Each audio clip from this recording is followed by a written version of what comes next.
श्रीमद् भागवत गीता जी का यह 12वां श्लोक है। कौरवों में वृद्ध बड़े प्रतापी पितामह भीष्म ने उस दुर्योधन के हृदय में हर्ष उत्पन्न करते हुए उच्च स्वर से सिंह की दहाड़ के समान गरज कर शंख बजाया। तो प्रश्न क्या बना कि इस श्लोक का क्या भाव है? तो उत्तर में क्या कहा कि भीष्म पितामह कुरुकुल में वाहिक को छोड़कर सबसे बड़े थे। कौरवों और पांडवों से इनका एक सा संबंध था और पितामह के नाते ये दोनों के ही पूज्य थे। इसीलिए संजय ने इनको कौरवों में वृद्ध और पितामह कहा है।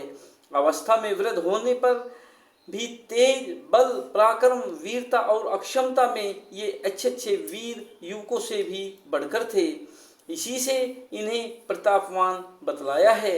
ऐसे पितामह भीष्म ने जब द्रोणाचार्य के पास खड़े हुए दुर्योधन को पांडव सेना देखकर चकित और चिंतित देखा, साथ ही यह भी देखा कि वे अपनी चिंता को दबाकर योद्धाओं का उत्साह बढ़ाने के लिए अपनी सेना की प्रशंसा कर रहे हैं और द्रोणाचार्य आदि सब महारथियों को मेरी रक्षा करने के लिए अनुरोध कर रहे हैं। तब पितामह ने अपना प्रभाव दिखलाकर उन्हें प्रसन्न करने और प्रधान सेनापति की हैसियत से समस्त सेना में युद्ध आरंभ की घोषणा करने के लिए सिंह के समान दहाड़ मारकर बड़े जोर से शंख बजाया। तो श्रीमद् भागवत गीता जी का यह 13वां श्लोक है। इसके पश्चात शंख और नगारे तथा ढोल मृदंग और नरसिंगे आदि बाजे एक साथ ही बज उठे। उनका वह शब्द बड़ा भयंकर हुआ। तो प्रश्न क्या बना कि इस श्लोक का क्या भाव है?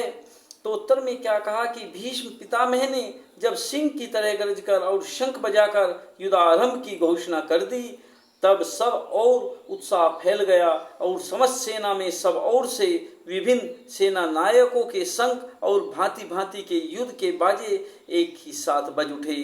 उनके एक ही साथ बजने से इतना भयानक शब्द हुआ कि सारा आकाश उस शब्द से गूंज उठा।